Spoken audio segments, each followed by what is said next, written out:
I was replacing the timing belt on my truck when Shayla told me she was leaving. Not the '08 Silverado I drove to job sites. My personal truck, the 97 F-150, I kept running out of principle. Oil under my fingernails, wrench in hand, knees on the cracked concrete of our garage. I need more, Marcus, she said from the doorway. Designer purse, hair freshly done, $200 highlights I'd stopped commenting on. I need someone who matches my ambition. Okay, I said. Didn't look up. The belt tensioner was seized, needed penetrating oil. That's it. Just okay. What do you want me to say? I don't know, fight for me. Ask me to stay? I set down the wrench. Looked at her directly. Would you? She hesitated. That told me everything. His name is Kenneth. Kenneth Harrington. He's the regional director at Apex Solutions. He sees my potential. He believes in me. Kenneth Harrington. I knew the name. Knew it better than she did. When are you leaving? I asked. This weekend. He's helping me find a condo downtown. Somewhere modern. Somewhere that feels like. She stopped. Somewhere that doesn't smell like motor oil. I didn't say that. You didn't have to. Let me back up. My name is Marcus Webb. I'm 36 years old, and I own a commercial HVAC business, Webb Climate Solutions. Not glamorous. I install heating and cooling systems in office buildings, warehouses, retail spaces. I wear steel-toed boots and carry a clipboard. I drive a truck with my company logo on the door, 214,000 miles, runs perfect. What Shayla didn't know, what almost nobody knew, was that I own the buildings too. My father, Leonard Webb, had started buying commercial real estate in the 80s when Detroit properties were selling for nothing. Slow accumulation. Patient money. When he died 4 years ago, I inherited 22 properties. Strip malls, office parks, industrial warehouses. Appraised value, $14.7 million. Annual rental income, $890,000. Give or take. The will had one condition. Don't tell anyone for 5 years. My father wanted me to know who valued me when they thought I was just an HVAC guy. I kept working, kept driving the old truck, kept quiet. Shayla and I met 7 years ago at a friend's barbecue. She was in marketing, hungry and sharp, making $52,000 and talking like it was 6 figures. I made her laugh, made her feel seen. 6 months later, we were married at a budget venue, $8,500 total, mostly her parents' money. We bought a modest ranch house for $185,000. I paid cash. She assumed there was a mortgage, assumed we were stretching to afford it. I never corrected her. She climbed at work, marketing coordinator to senior strategist to account director. Now she made $95,000 and thought she'd outgrown me. The HVAC guy who ate lunch from a cooler, who watched football on Sundays instead of networking at brunches. She'd been distant for months. New clothes, late meetings, phone always face down. I always noticed. You don't run a business without learning to spot problems before they become disasters. 2 weeks ago, I'd hired a private investigator. Cost me $3,500. Worth every penny. Kenneth Harrington, 42. Regional Director at Apex Solutions. Salary, $210,000. Married, 2 kids in private school. Rented a downtown condo for client meetings, $4,200 a month. Here's what Shayla didn't know. Apex Solutions leased their office space in the Riverfront Business Center. 2,200 square feet, 5th floor. Monthly rent, $8,800. I own the building. Kenneth Harrington had been paying me rent for 3 years. Every month, on time, direct deposit. His signature on the corporate lease, filed in my property management files. I pulled his file Thursday night. Read every page. The lease renewal he'd signed 6 months ago. The maintenance requests. The payment history. My wife was leaving me for my tenant. I'll be gone by Sunday, Shayla said, still standing in the garage doorway. I'll take my clothes, my car, the furniture we bought together, the couch. I asked. The IKEA one, $600, that I assembled. While you were at that conference in Miami.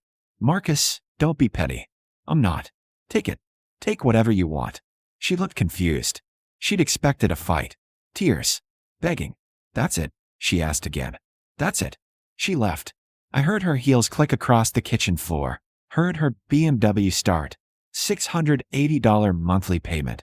Her name only. Her problem. I went back to the timing belt. Sprayed the tensioner. Waited for the oil to penetrate. Then I called my lawyer, David Moss. $425 an hour. Retainer paid 2 weeks ago when I first suspected. It's time, I said. You're certain? She just told me she's leaving. For Kenneth Harrington. David was quiet for a moment. Then, the Apex Solutions Director? Your riverfront tenant. That's the one. Jesus, Marcus. I want divorce papers filed Monday morning. And I want Kenneth Harrington's lease non-renewed. 30 days notice. Perfectly legal. His renewal period ends next month anyway. You're evicting your wife's boyfriend? I'm choosing not to renew a commercial lease with a tenant whose presence no longer serves my interests. Completely standard business practice. David laughed. Dark, appreciative. Anything else? I thought about it. About Shayla's face when she realized. About Kenneth's face when he got the notice. Yeah, I said. I want her served the papers at work. Friday afternoon, 3 p.m., right before their weekly team meeting. Public as possible. Considered mediation? No. I hung up. Finished the timing belt. Started the engine. Listened to it purr, smooth and certain. Shayla had no idea what was coming. Neither did Kenneth. But they'd learn. Sunday evening, I watched Shayla load her BMW. Clothes on hangers. Cosmetics in designer bags. The IKEA couch wouldn't fit, so she left it, annoyed. Kenneth wasn't there to help. He texted that his wife had a thing, and he couldn't get away. Red flag she didn't see. I'll get the rest next week, she said, breathless, excited. Starting her new life. Door code stays the same, I said. For now. She kissed my cheek. Perfume I didn't recognize, probably his preference. You're being really mature about this. No point being anything else. She left. I made dinner, grilled chicken, rice, green beans. Ate at the kitchen table I'd built from reclaimed lumber, listening to silence that felt clean. Monday morning, David filed the papers. I was on a job site in Southfield, replacing an air handler in a medical office, when he texted, filed at 9:07 a.m. Server scheduled for Friday, 2:57 p.m., her office building. The second text came 10 minutes later. Lease non-renewal delivered to Apex Solutions corporate office. Kenneth Harrington copied. Effective 30 days. I allowed myself a small smile. Tightened the last bolt on the air handler. Professional. Methodical. No wasted motion. Kenneth called that afternoon. I was in my truck, eating a sandwich, turkey and Swiss, $6.50 from the deli I'd gone to for 12 years. Marcus Webb. Professional voice, trying for authority. Speaking. This is Kenneth Harrington, Apex Solutions. I received a lease non-renewal notice today. There must be some mistake. No mistake. Your lease term ends November 30th. I'm choosing not to renew. You have 30 days to vacate. We've been model tenants. 3 years, never late on rent. Our business is expanding. We need this location. I understand. The building has other needs now. What other needs? I'll match any offer. We'll sign a longer term, increase our monthly payment. It's not about money, Mr. Harrington. Silence. I could hear him breathing, recalculating. Is this personal? He asked carefully. It's business. Purely business. You'll receive your security deposit within 14 days per Michigan law. Best of luck finding new space. I hung up. He called back 4 times. I declined each call. That night, Shayla texted. Did you do something to Kenneth's lease? He's freaking out about losing his office. I replied, I'm a commercial property owner. I make leasing decisions based on business needs. Who's Kenneth? 3 dots appeared. Disappeared. No response. Wednesday, I had lunch with my property manager, Linda Okoye. She'd worked for my father, stayed on after he died, knew everything. We met at a soul food place on West Grand. $14.50 for catfish and greens that reminded me of Sunday dinners growing up. The Harrington situation, Linda said, reviewing her tablet. Apex is scrambling. They've called 6 times asking to negotiate. What did you tell them? That ownership has made a final decision. I've already got 3 interested prospects for that space. Tech startup, accounting firm, and a medical billing company, all offering more than Apex's current rate. The medical billing company. Run their background, financials. If they're solid, draw up a lease. They are. I'll have papers ready by Friday. She studied me. You know Shayla works for Kenneth, right? This is going to blow back on you. It already has. We're divorcing. Linda set down her fork. She knows about the properties? Not yet. She will Friday. Marcus. She shook her head. You're cold-blooded. I'm patient. There's a difference. Friday afternoon, I was inspecting ductwork in a warehouse I own near Metro Airport when David called. She's been served, he said. Server reported she went pale, asked to use a conference room.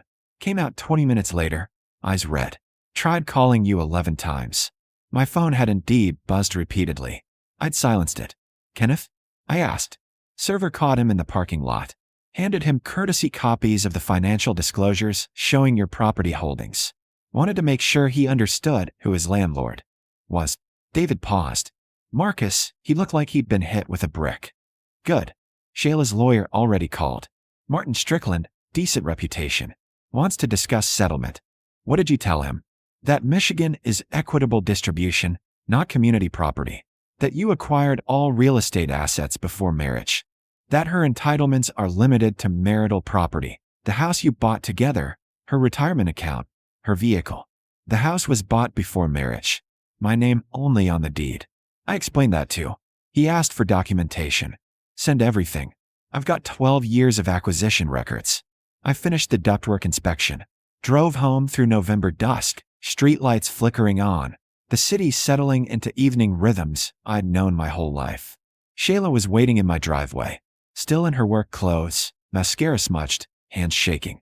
$14 million, she said when I got out of the truck. You have $14 million in property. 14.7. Market's been good. And you never told me. You never asked what I did beyond HVAC work. Never wanted to see the business side. I walked past her, unlocked the front door. You wanted someone who matched your ambition. Turns out you were married to him all along. She followed me inside. This is manipulative. Hiding money, testing me. I didn't hide it. I just didn't announce it. There's a difference. You let me think we were struggling. We were never struggling. You just thought we were because I didn't perform wealth the way you expected. And Kenneth? You're evicting him to punish me. I set my work bag down. Looked at her straight. I'm not renewing a commercial tenant's lease because his personal conduct reflects poorly on my properties. He's having an affair with an employee. That's a liability. Bad business. That's vindictive. That's consequence. I pulled a beer from the fridge. You want it more? Shayla. You got it. Kenneth's scrambling to find new office space, probably telling his wife why his landlord suddenly won't renew. You're explaining to your team why you got served divorce papers at work. Those are the results of your choices. I made a mistake. You made a plan. You just didn't know all the variables. She sank into the couch. The one she tried to take couldn't fit in her car. What do you want? To humiliate me?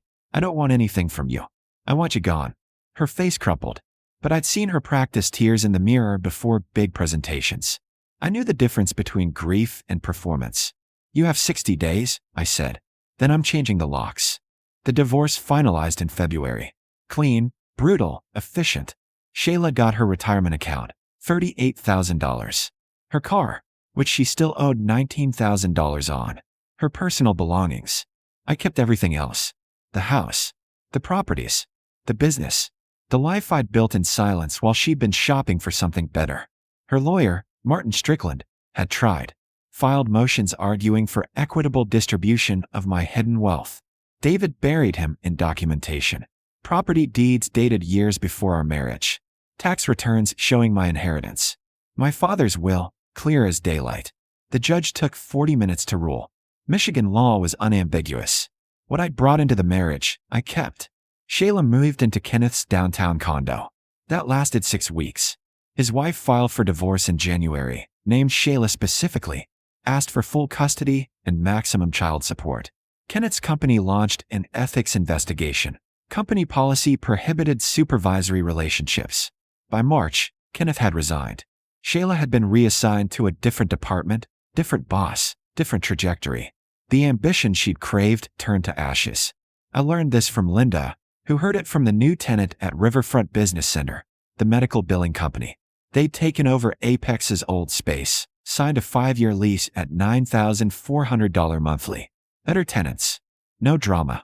Shayla called the office. Linda told me over coffee in April. We were reviewing quarterly statements at a cafe near the warehouse district. Asked if there was any way to reverse the non-renewal. Said Kenneth's business was suffering. What did you tell her? That the space was leased through 2030. That all business decisions are final. I signed a quarterly report. Revenue up 8%. 2 new properties under consideration in Dearborn. The HVAC business had landed 3 major contracts. Life was expanding in every direction that mattered. She asked about you, Linda added, how you were doing. And I said you were fine. Busy. Thriving. She smiled. I didn't mention the dating. There wasn't much to mention yet. I'd gone out twice with a woman named Angela, a structural engineer I'd met on a job site. She'd asked about my business, actually listened to the answers, laughed at the right moments. We had a 3rd date planned. Nothing serious, just coffee and conversation. She drove a Subaru with a dented bumper. Wore practical boots. Knew the difference between load-bearing and decorative. I liked her. May brought warm weather and new projects. I was supervising an HVAC installation at a school in Hamtramck when Shayla found me. I was in the mechanical room, checking refrigerant lines, when I heard heels on concrete. She looked different. Thinner. Hair back to its natural color. Less makeup. Older somehow, though only 6 months had passed. Marcus, she said. No preamble. I was wrong. About everything. I marked the pressure gauge reading. Didn't look up. Okay. That's it. Just okay. What do you want me to say? That you'll consider. She stopped. Started over. Kenneth and I are done. Work is terrible. I'm living with my sister, sleeping on her couch. Everything fell apart. Sorry to hear that. Are you? I set down my clipboard. Looked at her. Not really. You made choices. They had consequences. That's how life works. I didn't know you had money. You didn't know because you never looked past what you assumed I was. The HVAC guy. The blue-collar husband you could trade up from. I picked up my tools. You saw what you wanted to see. That's on you. I see clearly now. Because you have to. Because the alternative didn't work out and you're alone with your $38,000, and it turns out that doesn't go far in downtown Detroit. She flinched. That's cruel. It's honest. You wanted honesty, right? Authenticity. That's what you said when you left. That Kenneth was real with you. Saw your potential. He was using me. Maybe. Or maybe he was just being himself, and you mistook ambition for substance. Same mistake he made with me, just inverted. So there's no chance. None. Just like that. Just like that. She stood there, small and lost in the mechanical room's fluorescent light. I felt something. Not pity, not satisfaction. Just the quiet recognition that some people never learn to value what they have until it's gone. And by then it's too late. I hope you figure it out, Shayla, I said. Not cruel, not kind. Just factual. I hope you find what you're looking for. What if what I'm looking for was you? Then you should have looked harder when you had the chance. I left her there. Finished the installation. Drove to the next job site, windows down, spring air carrying the smell of new construction and possibility. That night, I had dinner with Angela. Italian place in Midtown, $65 total, worth it for the conversation alone. She told me about a bridge project in Ann Arbor. I told her about the school HVAC system. We split tiramisu and argued good-naturedly about whether central air or radiant heat was superior for commercial spaces. You really love this work, she said, smiling. I love building things that last. That work even when nobody's watching. That's a good philosophy. My father taught me. He said the best work is invisible. Foundation, structure, systems. The stuff nobody notices until it fails. And your work never fails? Not if I can help it. She reached across the table. Squeezed my hand. I'd like to see your property sometime. If you're willing to show me. I'd like that. We left the restaurant together. No drama, no performance. Just 2 people who saw each other clearly, building something that might last. 3 months later, I bought another property, a small office building in Ferndale. 12 units, good bones, needed work. I spent weekends there, replacing windows, updating electrical, doing the detail work that separated adequate from excellent. Angela helped sometimes. She was good with a drill, better with spatial planning. We worked in compatible silence, radio playing old Motown, the rhythm of improvement steady and sure. I never heard from Shayla again. Linda mentioned she'd left Detroit entirely, moved to Indianapolis for a fresh start. I hope she found it. Genuinely. Just not with me. One Sunday in August, I was on the Ferndale property's roof, replacing shingles, when my phone rang. Unknown number. Marcus Webb. Mr. Webb, this is Patricia Chun, Midwest Property Development. I'm working on a mixed-use development in Corktown. I've heard excellent things about your work. Would you be interested in discussing a partnership? I looked out over the neighborhood. Could see the city spreading in all directions, full of buildings that needed attention, systems that needed expertise, structures waiting for someone who understood how to make things last. Send me the details, I said. I'll review them and get back to you by Friday. Perfect. Looking forward to working with you. I hung up, went back to the shingles, measured twice, cut once, built something that would hold. Below, Angela pulled up in her Subaru, carrying lunch from the deli we both loved. She waved, sunlight catching her smile. I climbed down, met her in the shade of the building I was restoring, in the city I'd never left, doing work that mattered to people who'd never know my name. Shayla had wanted more. I'd had it all along. She just couldn't see it.